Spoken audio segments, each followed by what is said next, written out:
नमस्कार। And special में आप सभी का बहुत स्वागत है। मैं हूं आपके साथ सोनू सेन। बात करेंगे अग्निकांड और सुलगते सवालों की।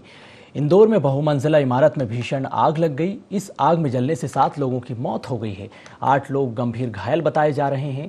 विजयनगर के स्वर्ण बाग कॉलोनी का यह पूरा मामला है, जहां पर यह भीषण आग लगी है। वहीं आग लगने का कारण शॉर्ट सर्किट बताया जा रहा है। इस हादसे पर प्रधानमंत्री नरेंद्र मोदी और मुख्यमंत्री शिवराज सिंह चौहान ने भी ट्वीट किया, मृतकों को श्रद्धांजलि दी है, साथ ही इस घटनाक्रम पर दुख जताया है। इसके अलावा मृतकों के परिजनों को 4-4 लाख रुपए की आर्थिक सहायता का ऐलान किया। मुख्यमंत्री ने हादसे की जांच के आदेश भी दिए हैं। वहीं एमबाय अस्पताल मंत्री तुलसी सिलावट भी पहुंचे हैं। इसके साथ ही कलेक्टर मनीष सिंह इस पूरे मामले में जांच के लिए पहुंचे हैं, अस्पताल का निरीक्षण किया है और मृतकों के परिजनों से भी मुलाकात की है। तो उधर अग्निकांड के बाद से भोपाल नगर निगम और इंदौर नगर निगम अलर्ट हो गया है। नगर निगम कमिश्नर का इस पर बयान भी सामने आया। उन्होंने कहा कि लगातार लोगों को जागरूक कर रहे हैं। नया फायर कंट्रोल रूम भी बनाया जा रहा है। पुलिस कमिश्नर ऑफिस के पास ये बन रहा है। 1 महीने में फतेहगढ़ स्थित फायर कंट्रोल रूम को शिफ्ट किया जाएगा। बिल्डिंग में आग को बुझाने के लिए एक और बड़ी हाइड्रोलिक क्रेन खरीदी गई है। 5 फायर फाइटर्स भी खरीदे गए हैं।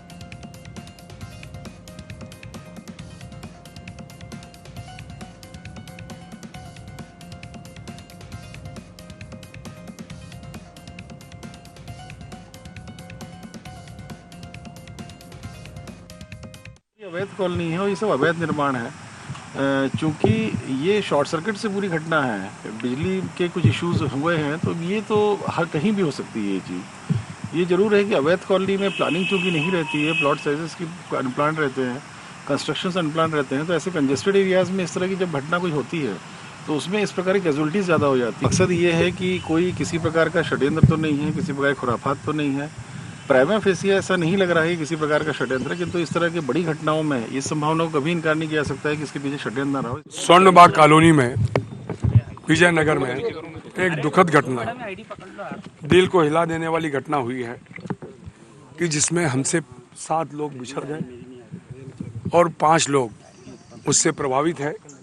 उनका पूरा उपचार मध्य प्रदेश की सरकार की ओर से किया जाएगा और जो परिवार हमसे बिछड़े हैं उन परिवार को संबल योजना के तहत मुख्यमंत्री जी ने स्वयं दुख जताया है। आप जानते हैं कि संबल योजना उसी के भाई 4-4 लाख रुपए इन सारे 7 परिवार वालों को दिए जाएंगे। घटना की, दुखद घटना की पूरी जांच कराई जाएगी। जो दोषी पाया जाए उस पर कार्रवाई। बोल रहे थे हमको कंट्रोल रूम से कि खजाना के पास 100 कॉलोनी, डिपो के पास में 100 कॉलोनी, उसमें आग लगी, मकान में करके सूचना मिली थी। हमारे स्टेशन नज़दीक गांधी वाली स्टेशन रवाना हुआ था, ऐसा ही समाचार उसके बाद मुझे सूचना दी, मैं रवाना हो गया था। ये आग कंट्रोल है पूरा। अभी इसमें बॉडी हमारी 4 बॉडी डेड पाई गई और उसमें हमें फायर ब्रिगेड टीम और मेरे 9 आदमी निकाले। आदमी टोटल गणना नहीं की, फिर भी 16, 20, 15, 16 तो होंगे। आग तो से गेरी से नीचे शायद मीटर से ही लगी होगी, तो ये नीचे पकड़ा है। जो लगा तो ये पार्किंग थी, पार्किंग गाड़ी में ही आग लगी, उस वजह से आग। हमारा कंट्रोल रूम फतेहगढ़ में है, उधर शहर के माने मेन कंट्रोल रूम भी और गाड़ियाँ भी उधर खड़े होते हैं। हम लोगों ने प्लान किया कि और थोड़ा सा शहर के बीच में होते हुए और जल्दी रेस्पॉन्ड करने के लिए जो पुलिस कंट्रोल रूम बनी हुई है, जहाँ पे पुलिस कमिश्नर सर बैठ रहे हैं, उसके बगल में नगर निगम का भी भूमि है, उधर हम लोग छोटा निर्माण कर लिया है। अब हमारा 20 से 30 डेज में काम कंप्लीट हो जाएगा। सो गाड़ियों का मूवमेंट आसान है, ओल्ड सिटी में भी जल्दी जाने के लिए या नया सिटी में भी जल्दी जाने के लिए। सो फतेहगढ़ का फायर स्टेशन रहेगा। इधर ओवरऑल शहर के लिए जो बीच का कंट्रोल रूम और माने मेन जो कंट्रोल रूम है, बड़ी गाड़ी तो एक ही है जो ऑलमोस्ट 5 करोड़ रुपए की कीमत से हम लोग उसको बनवा रहे हैं। अब ऑलमोस्ट बन गई है। वो 52 मीटर तक के हाइट तक के बिल्डिंग में भी उसमें आग बुझाने में मदद करेगी। तो हादसे के बाद से प्रशासन अलर्ट मोड पर है और लगातार इसको लेकर अधिकारी घटनास्थल पर पहुंच रहे हैं। फॉरेंसिक टीम भी मौके पर पहुंची है। इसके अलावा इंटेलिजेंस की टीम भी मौके पर पहुंची है। आखिर यह हादसा कैसे हुआ, इसकी जांच की जा रही है, तमाम तथ्य जुटाए जा रहे हैं। इसके अलावा मंत्री सिलावट ने भी कहा है कि मृतकों के परिजनों को आर्थिक सहायता दी जा रही है। 4-4 लाख रुपए का मुआवजे का ऐलान किया गया है और जो घायल लोग हैं सरकार की तरफ से उनका भी जो इलाज का खर्च है वो भरा जाएगा, सरकार इसका खर्च उठाएगी। और भोपाल नगर निगम भी अब इसके बाद अलर्ट हो गया है। वहीं इंदौर नगर निगम जो कि इस पूरे मामले में जिस तरीके से इंदौर नगर निगम पर भी सवाल उठ रहे हैं, इसके साथ ही जो फायर सेफ्टी सिस्टम है उस पर भी सवाल उठने लगे हैं। तो फिलहाल आग लगने का कारण शॉर्ट सर्किट बताया जा रहा है। कलेक्टर ने कहा कि सभी एंगल से इस पूरे घटनाक्रम की जांच की जा रही है कि किसी प्रकार का षड्यंत्र इसमें है या नहीं है, साजिश है या फिर शॉर्ट सर्किट ही इसका मुख्य कारण है, इसकी भी जांच की जाएगी। तो ID24 के कुछ सवाल ऐसे जिनका जवाब पाना है कि आखिर हादसे का जिम्मेदार कौन है और लापरवाही ने आखिर ये 7 जिंदगियां ली, इसका जिम्मेदार कौन है। कॉलोनी में फायर सेफ्टी के इंतजाम क्या थे, नेशनल बिल्डिंग कोड के नियमों का आखिर क्यों नहीं पालन किया गया है। तो पुराने हादसों से भी क्यों सबक नहीं लिया गया, ये भी एक बड़ा सवाल है। और इस अग्निकांड का जिम्मेदार कौन है।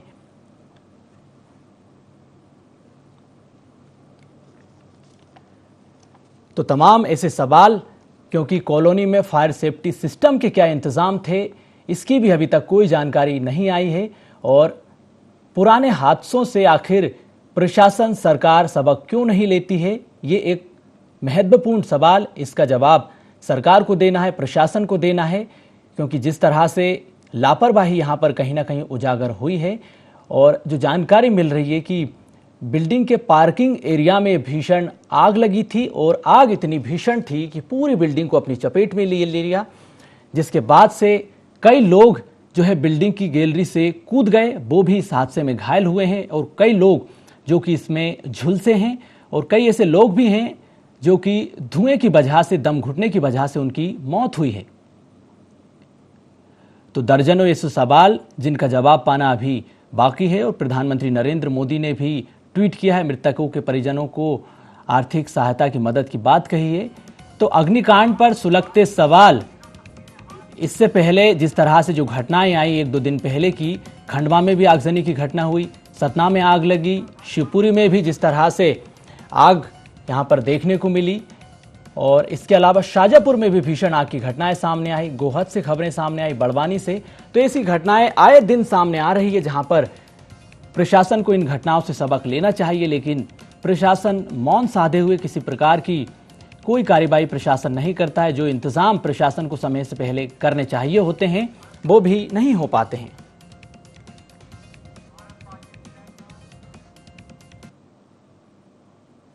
और इसी पर हम चर्चा करेंगे। हमारे साथ संवाददाता भारत पाटिल जुड़ चुके हैं। भारत, जिस तरह से पूरा घटनाक्रम हुआ, मुख्यमंत्री शिवराज सिंह चौहान ने भी मृतकों के परिजनों को आर्थिक मदद का ऐलान किया है और जो घायल हैं उनका भी अब सरकार खर्च उठाएगी। जो इलाज उनका चल रहा है अस्पताल में, फिलहाल अभी स्थिति क्या है, और जिन घायलों का इलाज चल रहा है, बताया जा रहा है कि मौत का आंकड़ा भी बढ़ सकता है, कई लोग गंभीर हालत में हैं। भारत कि सबसे पहले इस पूरी बिल्कुल आपको मेरी आवाज आ रही होगी कि ये पूरे घटना में हम सबसे पहले यहाँ पर पहुंचे थे और ये दृश्य जो थे वो काफी भयावह थे। लोगों की चीखने और चिल्लाने की जो पुकारे थी, लोगों के बचाव को लेकर के लगातार।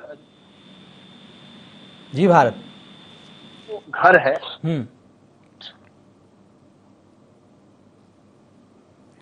भारत, आपकी आवाज स्पष्ट नहीं आ पा रही, लेकिन जो हादसा हुआ उसके बाद से भारत लगातार ग्राउंड जीरो पर मौजूद है, लगातार रिपोर्टिंग वहां से कर रहे हैं। और सबसे पहले जैसे ही इस आग की घटना की जानकारी मिली, भारत ग्राउंड जीरो पर पहुंचे और पूरा घटनाक्रम की रिपोर्टिंग उन्होंने वहां से लगातार रिपोर्ट भेजी। इस पूरे घटनाक्रम में 7 लोगों की मौत हो चुकी है, 8 लोग जो कि गंभीर घायल हैं, अस्पताल में इलाज चल रहा है।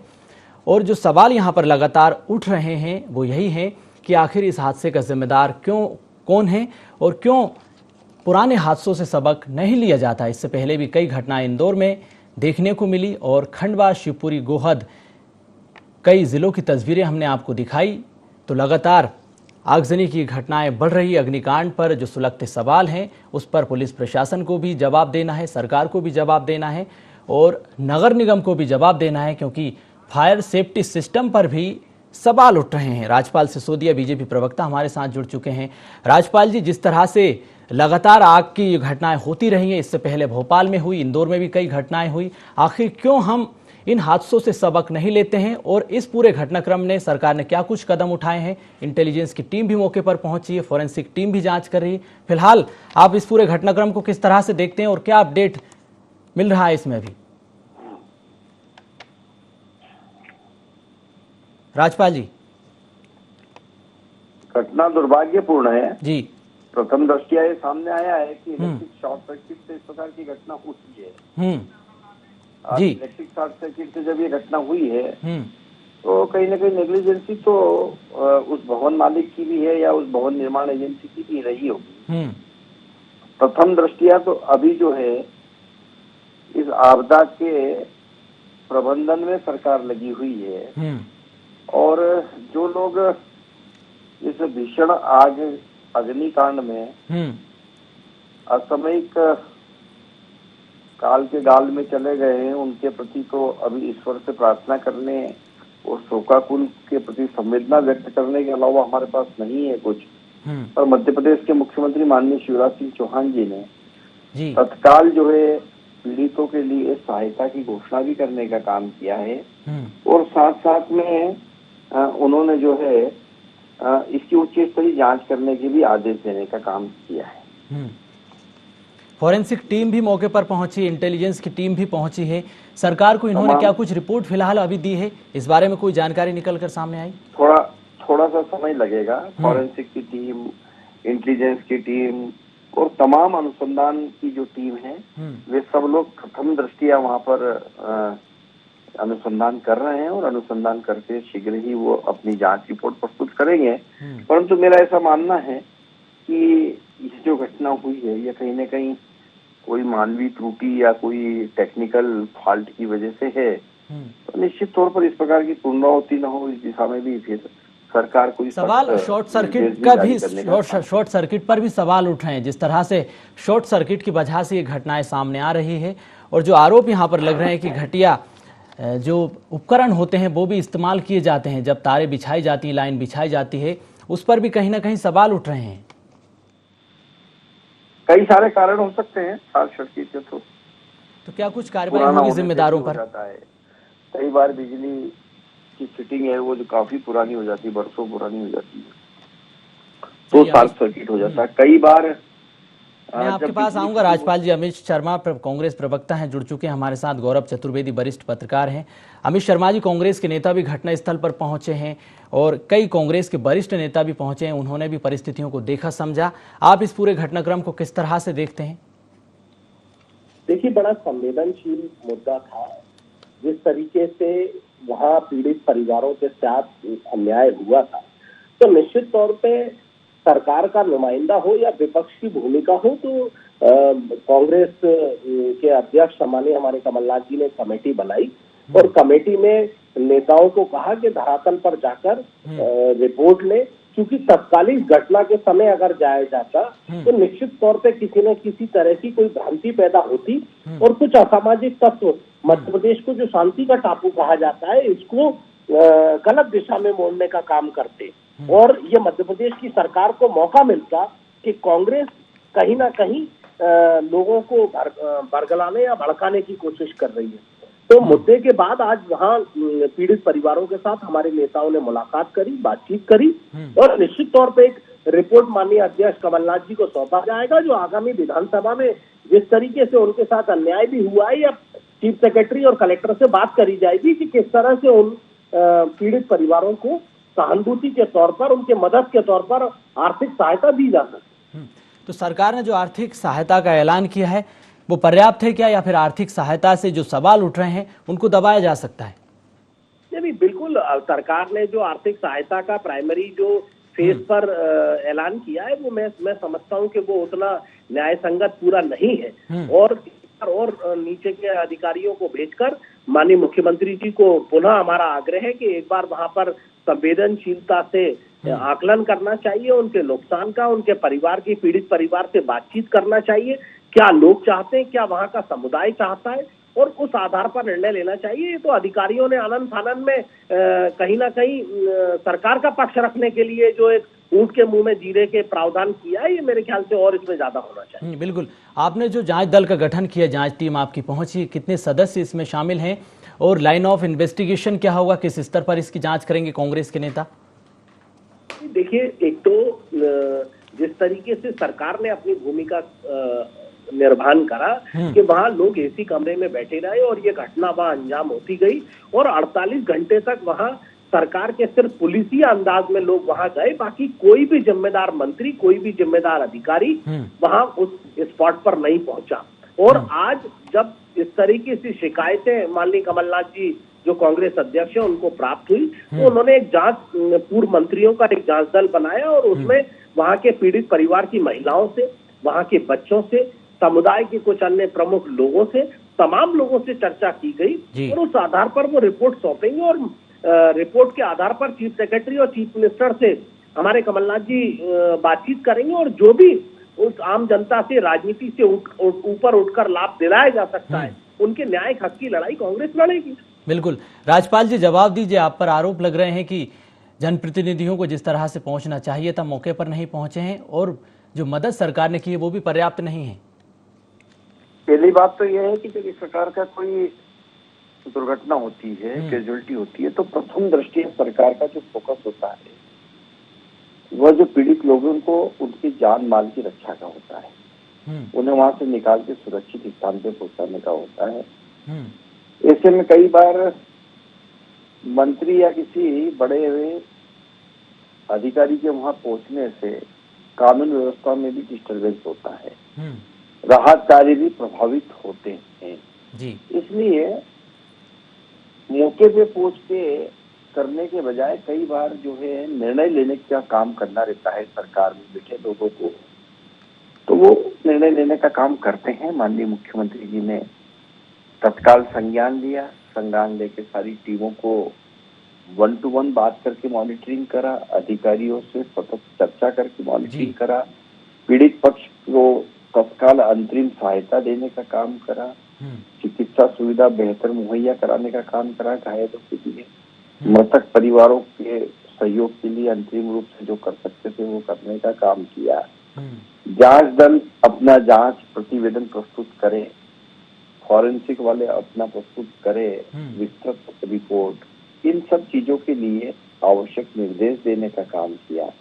और चूंकि हम सरकार में हैं तो हमारी पहला कर्तव्य ये बन जाता है कि पीड़ित पक्ष को तुरंत न्याय मिल जाए, तुरंत सहायता मिल जाए, तुरंत आपदा का प्रबंधन हो जाए। तो उस दिशा में भी हमने काम किया है और शीघ्र ही आप देखेंगे शाम तक स्थिति क्लियर होगी, सारी रिपोर्ट सामने आएगी।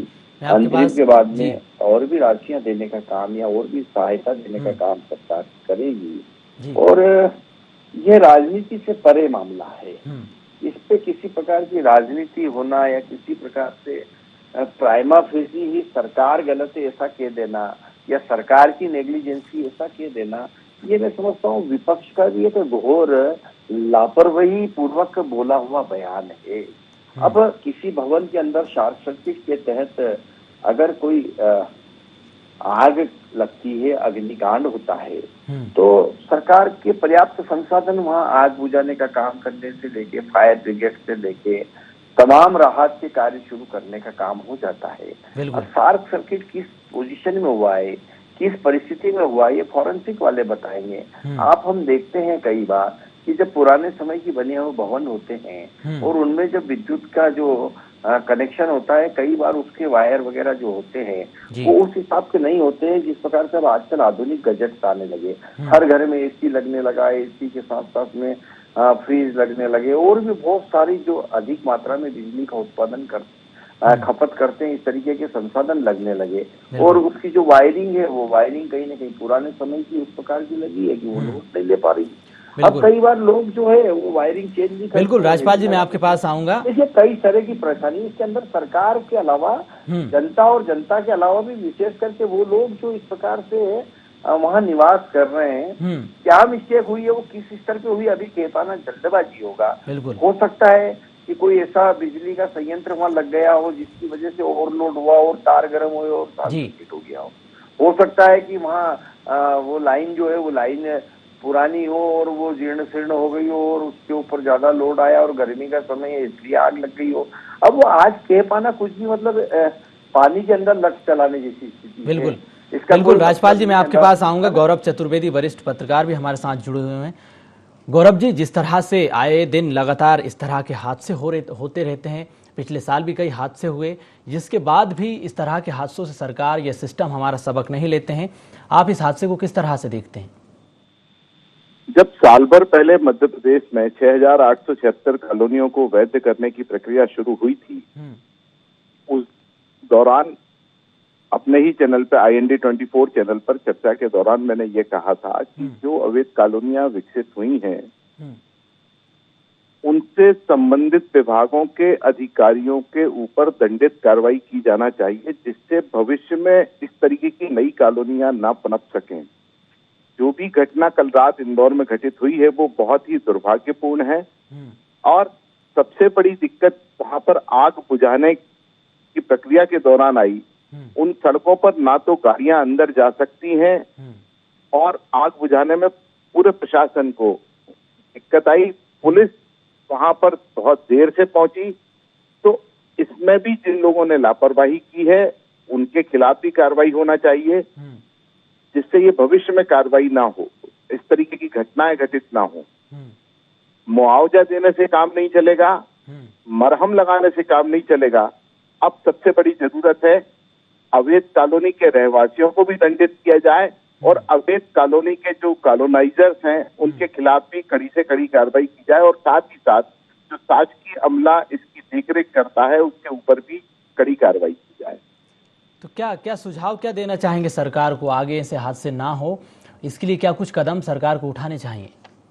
देखिए, एक तो अवैध कॉलोनियां ना बनते हैं और दूसरा जो अवैध कॉलोनियां आज की तारीख में बस चुकी हैं, जिन्हें वैध करने की प्रक्रिया शासन ने शुरू कर दी है, वहां पर प्रॉपर रोड की व्यवस्था करें, क्योंकि जितनी भी अवैध कॉलोनियां पूरे मध्य प्रदेश में बसी हुई हैं और वो उनमें सड़क की बजाय गलियां हैं, 5-5, 7-7, 8-8 फीट की गलियां हैं जिनमें फायर स्नॉर्कल्स अंदर जा नहीं सकते हैं।